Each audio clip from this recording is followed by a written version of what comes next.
सोलापूर बार असोसिएशनने वकिलांसाठी विधी व्याख्यानमालेची सुरुवात केली आहे। व्याख्यानमालेचे 5वे पुष्प सोलापूर जिल्ह्यातील नामवंत युवा विधिज्ञ तथा प्रसिद्ध युट्यूबर ॲडव्होकेट श्रेया देशपांडे सापटणेकर यांच्या हस्ते गुंफण्यात आले। प्रस्तुत कार्यक्रमास advocate Rajshekhar Alange, Bombay high court advocate Sharmila Deshmukh, advocate Anita Ranshringare, advocate Suvarna Shinde, advocate Ashwini Kulkarni, advocate Priya Jadhav या ज्येष्ठ विधिज्ञांची प्रमुख उपस्थिती होती। Evolution of the rights of Hindu females in ancestral property असा या व्याख्यानमालेचा विषय होता। प्रस्तुत व्याख्यानमालेचे उद्घाटन सरस्वती मातेच्या प्रतिमा पूजनाने झाले। कार्यक्रमाची प्रस्तावना अध्यक्ष ॲडव्होकेट अमित आळंगे यांनी केली। वक्त्यांचा परिचय सहसचिवा ॲडव्होकेट निदा सैफन यांनी करून दिला। ॲडव्होकेट श्रेया देशपांडे यांनी भारतात पुरातन काळापासून स्त्रीला सर्व अधिकार दिले असले तरी प्रॉपर्टीत अधिकार नव्हता। कालांतराने ब्रिटिश सरकारच्या कालावधीत सुरुवातीस पहिल्यांदा महिलांना प्रॉपर्टीत अधिकार देण्यात आला। त्यानंतर यात बदल होत गेले आणि विविध हायकोर्ट आणि सुप्रीम कोर्टाच्या निकालानुसार त्यांच्या अधिकारात कसे बदल होत गेले आणि शेवटी महिलांना देखील पुरुषांप्रमाणेच प्रॉपर्टीत समान अधिकार देण्यात आला। या प्रसंगी विविध न्यायालयीन निवाड्यांचा उहापोह करून उत्कृष्ट मार्गदर्शन यावर पॉवर पॉइंट प्रेझेंटेशन द्वारे समजावून सांगितले। सदर कार्यक्रमावेळी सोलापूर बार असोसिएशनचे अध्यक्ष ॲडव्होकेट अमित आळंगे, उपाध्यक्ष ॲडव्होकेट व्ही.पी. शिंदे, सचिव ॲडव्होकेट मनोज नागेश पामुल,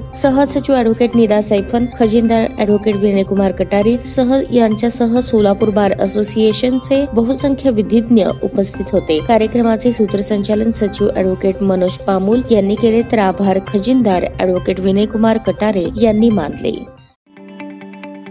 ताज्या बातम्या पाहण्यासाठी प्राईम महाराष्ट्र न्यूज चॅनलला सबस्क्राईब करा।